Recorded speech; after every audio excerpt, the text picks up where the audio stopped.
Bismillahirrahmanirrahim. Assalamualaikum warahmatullahi wabarakatuh. Perkenalkan, nama saya Muhammad Juldan Fitriana, NIM 203200208, kelas BGMIF. Kali ini saya akan mengulas materi tentang kitab-kitab Allah selain Al-Quran. Latar belakang. Iman kepada kitab-kitab Allah Subhanahu wa Ta'ala adalah mengakui, mempercayai, dan meyakini bahwa Allah Subhanahu wa Ta'ala telah menurunkan kitab kepada para nabi dan rasulnya yang berisi ajaran Allah Subhanahu wa Ta'ala untuk disampaikan kepada umatnya masing-masing. Mengimani kitab Allah Subhanahu wa Ta'ala wajib hukumnya. Mengingkari salah satu kitab Allah Subhanahu wa Ta'ala sama saja mengingkari seluruh kitab-kitab Allah Subhanahu wa Ta'ala dan mengingkari para rasulnya, malaikat, dan mengingkari Allah Subhanahu wa Ta'ala sendiri. Iman kepada kitab-kitab suci dalam Islam merupakan kesatuan yang tak terpisahkan dengan iman kepada Allah yang Maha Esa, malaikat, dan rasul. Maka kita wajib beriman kepada kitab-kitab Allah. Kitab-kitab Allah menjadi salah satu dari rukun iman. Wajib beriman kepada kitab-kitab Allah yang pernah diturunkan kepada para rasulnya sebagaimana sistem iman kepada para rasul. Maka pengingkaran terhadap salah satu kitab Allah sama artinya pengingkaran terhadap seluruh kitab Allah. Sebab itulah kita wajib beriman kepada kita yang diturunkan kepada Nabi Ibrahim, Taurat yang diturunkan kepada Nabi Musa, Zabur kepada Nabi Daud, Injil kepada Nabi Isa, dan yang terakhir kitab Al-Quran yang diwahyukan kepada Nabi Muhammad SAW. Pengertian iman kepada kitab Allah Subhanahu wa Ta'ala. Rukun iman yang ketiga adalah iman kepada kitab Allah Subhanahu wa Ta'ala. Arti kata kitab adalah tulisan atau yang ditulis. Berasal dari kata kataba yang artinya menulis. Dalam bahasa Indonesia, kitab diartikan buku. Adapun yang dimaksud kitab di sini adalah kitab suci. Ada dua jenis kitab suci. Kitab suci samawi, yakni kitab suci yang bersumber dari Allah Subhanahu wa Ta'ala dan biasa disebut kitabullah dalam kurung kitab Allah Subhanahu wa Ta'ala. Ada yang berwujud kitab dan ada yang berwujud sahifah atau suhuf. B. Kitab suci ardi, yakni kitab suci yang bersumber dari Allah Subhanahu wa Ta'ala, melainkan yang tidak bersumber dari wahyu Allah Subhanahu wa Ta'ala, melainkan bersumber dari hasil perenungan dan budidaya akal manusia sendiri. Adapun pengertian kitabullah adalah kalam atau firman Allah Subhanahu wa Ta'ala yang diwahyukan melalui malaikat Jibril kepada nabi dan para rasulnya, yang mengandung perintah dan larangan sebagai pedoman hidup bagi umat manusia. Dan jumlah kitabullah ada 144 kitab. Dan yang wajib diimani ada 4. 2. Kitab-kitab yang wajib diimani.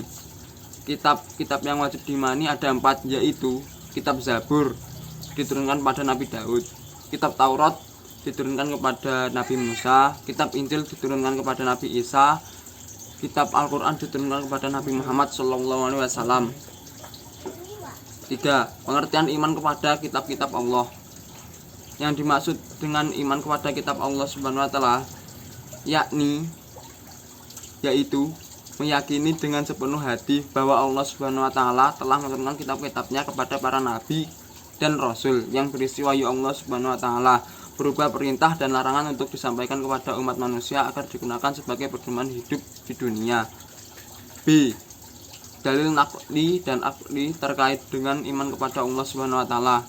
Dalil nakli: walladzina yu'minuna bima unzila ilaika wa ma unzila min qablika bil akhirati hum yuqinun. Artinya, dan mereka yang beriman kepada kitab dalam Al-Quran yang telah diturunkan kepadamu dan kitab-kitab yang diturunkan sebelummu, serta mereka yakin akan adanya kehidupan akhirat. Quran surat Al-Baqarah ayat 4. 2. Dalil akli: Allah Subhanahu wa Ta'ala Maha Alimum, tahu bahwa manusia adalah makhluk yang dhaif, sama dengan lemah, sedangkan Allah Subhanahu wa Ta'ala adalah Tuhan yang Maha Rahman, pengasih, dan Maha Rahim, penyayang. Hal itulah Allah Subhanahu wa taala berkehendak memberikan bimbingan kepada manusia agar tetap menjadi makhluk paling mulia di sisinya dengan memberikan pedoman berupa kitab suci lengkap dengan uswah hasanah yang berupa seorang nabi dan rasul. C. Nama-nama kitab Allah Subhanahu wa taala. 1. Kitab Taurat. Ada yang menyebut Taurat atau Torah diturunkan kepada Nabi Musa abad ke-15 Masehi untuk Bani Israel dan berbahasa Ibrani. Dan ingatlah ketika kami berikan kepada Musa Alkitab Taurat dan keterangan yang membedakan antara yang benar dan yang salah agar kamu mendapat petunjuk. Quran Surat Al-Baqarah ayat 53. Dia menurunkan Alkitab Al-Quran kepadamu dengan sebenarnya, membenarkan kitab yang telah diturunkan sebelum dan menurunkan Taurat dan Injil. Quran Surat Ali Imran ayat 3. Sesungguhnya kami telah menurunkan kitab Taurat, di dalamnya ada petunjuk dan cahaya yang menerangi. Yang dengan kitab itu diputuskan perkara orang-orang Yahudi oleh Nabi yang menyerah diri kepada Allah, oleh orang-orang alim mereka dan pendeta-pendeta mereka, disebabkan mereka diperintahkan memelihara kitab-kitab Allah dan mereka menjadi saksi terhadapnya. Karena itu janganlah kamu takut kepada manusia tetapi takutlah kepadaku, dan janganlah kamu menukar ayat-ayatku dengan harga yang sedikit. Karena siapa yang tidak memutuskan menurut apa yang diturunkan Allah, maka mereka itu adalah orang-orang yang kafir.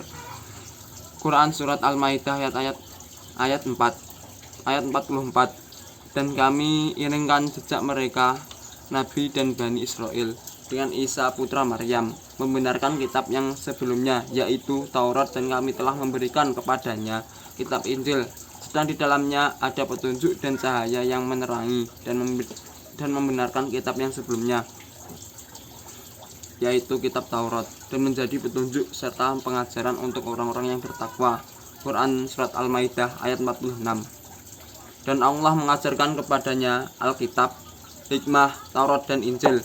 Quran Surat Ali Imran ayat 48. Kandungan kitab Taurat: perintah mengesahkan Allah Subhanahu wa taala, larangan membuat dan menyembah patung berhala, larangan menyebut nama Allah Subhanahu wa taala dengan sia-sia, perintah mensucikan hari Sabtu, perintah menghormati ayah dan ibu, larangan membunuh sesama manusia, larangan berbuat zina, larangan mencuri, larangan menjadi saksi palsu, larangan mengambil istri orang lain. 2. Kitab Zabur. Juga ada yang menyebut Mazmur maupun Paskah, diturunkan kepada Nabi Daud alaihissalam, David pada abad ke-10 Masehi untuk Bani Israel dan berbahasa Kipti. Sesungguhnya kami telah memberikan wahyu kepadamu, sebagaimana kami telah memberikan wahyu kepada Nuh dan nabi-nabi yang kemudiannya. Dan kami telah memberikan wahyu pula kepada Ibrahim, Ismail, Ishak, Yakub dan anak cucunya Isa, Ayub, Yunus, Harun dan Sulaiman. Dan kami berikan Zabur kepada Daud. Quran Surat An-Nisa ayat 163. Jika mereka mendustakan kamu, maka sesungguhnya rasul-rasul sebelum kamu pun telah didustakan. Mereka membawa mukjizat-mukjizat yang nyata, Zabur dan kitab yang memberi penjelasan yang sempurna. Quran Surat Al-Baqarah ayat 184. Dan sungguh telah kami tulis di dalam Zabur sesuatu laut mahfud, bahwasanya bumi dipusakai hamba-hambaku yang salah. Quran Surat Al-Anbiya ayat 105. Dan Tuhanmu lebih mengetahui siapa yang ada di langit dan bumi, dan sesungguhnya telah kami lebihkan sebagai nabi-nabi itu atas yang lain, dan kami berikan Zabur kepada Daud. Quran Surat Al-Isra ayat 155. Kandungan kitab Zabur: 1. Doa, zikir, nasihat, hikmah, menyeru kepada ketauhidan, tidak berisi syarat. 3. Kitab Injil. Ada yang menamakan Bible maupun Alkitab diturunkan kepada Nabi Isa alaihissalam, Yesus Kristus pada awal abad ke-1 Masehi untuk Bani Israel dan berbahasa Suryani. Dia menurunkan Alkitab dalam kurung Al-Quran kepadamu dan sebenarnya membenarkan kitab yang telah diturunkan sebelumnya, menurunkan Taurat dan Injil. Quran surat Al-Imran ayat 3. Dan kami iringkan jejak mereka, nabi-nabi Bani Israel, dengan Isa putra Maryam, membenarkan kitab yang sebelumnya, yaitu Taurat, dan kami telah memberikan kepadanya kitab Injil, sedang di dalamnya ada petunjuk dan cahaya yang menerangi, dan membenarkan kitab yang sebelumnya, yaitu kitab Taurat, dan menjadi petunjuk serta pengajaran untuk orang-orang yang bertakwa. Muhammad itu adalah utusan Allah, dan orang-orang yang beriman dan orang-orang yang bersama dengan dia adalah keras terhadap orang-orang kafir, tetapi berkasih sayang sama mereka. Kamu melihat mereka rukuk dan sujud mencari karunia Allah dan keridhoannya. Tanda-tanda mereka tampak pada muka mereka dari bekas sujud. Demikianlah sifat-sifat mereka dalam Taurat dan sifat-sifat mereka dalam Injil, yaitu seperti tanaman yang mengeluarkan tunasnya, maka tunas itu menjadikan tanaman itu kuat, lalu menjadi besarlah dia dan tegak lurus di atas pokoknya.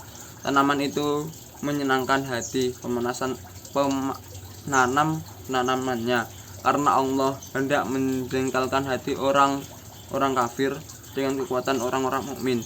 Allah menjanjikan kepada orang-orang yang beriman dan mengajarkan amal yang saleh di antara mereka ampunan dan pahala yang besar. Quran surat Al-Fatah ayat 29. Dan Allah akan mengajarkan kepadanya Alkitab, hikmah, Taurat dan Injil. Quran surat Al-Imran ayat 48. Kandungan kitab Injil: seruan tauhid kepada Allah Subhanahu wa taala, ajaran hidup zuhud dan menjauhi kerusakan terhadap dunia, merevisi sebagian hukum Taurat yang tidak sesuai, berita tentang akan datangnya nabi akhir zaman bernama Ahmad atau Muhammad, Al-Quran. 4. Suhuf Ibrahim. Kata suhuf secara bahasa adalah bentuk jamak dari kata sohifah. Artinya lembaran yang bisa digunakan untuk media tulis menulis. Menyebut Quran dengan sohifah karena bentuknya lembaran. Sementara para ulama tafsir memahami suhuf yang diturunkan kepada para nabi sebagai kitab-kitab yang diturunkan kepada para nabi. Ibnu Jarir At-Tabari mengatakan, "Fama as-sohifah fa innaha jama' as-sohifah wa inna ma'uni biha kutiba Ibrahim wa Musa." Suhuf adalah bentuk jamak dari kata sohifah, dan yang dimaksud suhuf di sini adalah kitab-kitab Ibrahim dan Musa. Allah menyebutkan di beberapa ayat dalam Al-Quran bahwa dia menurunkan suhuf kepada Ibrahim. Di antaranya satu firman Allah, "Qaula amanna billahi wa ma unzila ilaina wa ma unzila ila Ibrahim wa Ismail wa Ishaq wa Ya'qub wal asbati wa ma utiya Musa wa Isa wa ma utiyan nabiyyuna mir rabbihim la nufarriqu baina ahadin minhum wa nahnu lahu muslimun." Katakanlah, hai orang-orang mukmin, kami beriman kepada Allah dan apa yang diturunkan kepada kami dan apa yang diturunkan kepada Ibrahim, Ismail, Ishak, Yakub dan anak cucunya, dan apa yang diberikan kepada Musa dan Isa, serta apa yang diberikan kepada nabi-nabi dan dari Tuhannya. 2. Firman Allah, Am lam yunabba bima fi suhufi Musa wa Ibrahim alladzi wafa'ala taziru waziratu wizra ukhra. Ataukah belum diberitakan kepadanya apa yang ada di dalam lembaran-lembaran Musa dan lembaran Ibrahim yang selalu menyempurnakan janji, yaitu bahwasanya seseorang yang berdoa tidak akan memikul dosa orang lain. Quran surat An-Najm ayat 36-38. 3. Firman Allah, Inna hadza fi suhufil ula suhufi Ibrahim wa Musa. Sesungguhnya ini benar-benar terdapat dalam kitab yang dahulu, yaitu kitab-kitab Ibrahim dan Musa. Quran surat Al-Alaq ayat 18-19. Apa isi suhuf Ibrahim? Para ulama menegaskan suhuf Ibrahim berisi nasihat-nasihat. Apakah di dalamnya ada hukum mengenai halal haram? Ulama berbeda pendapat. Sebagian menyebutkan dalam suhuf Ibrahim ada juga kandungan hukumnya, dan sebagian menegaskan bahwa suhuf Ibrahim hanya nasihat. Terima kasih. Sekian dari saya. Apabila ada kesalahan mohon dimaafkan. Wabillahi taufiq wal hidayah waridho wal inayah. Ihdinas siratal mustaqim. Wassalamualaikum warahmatullahi wabarakatuh.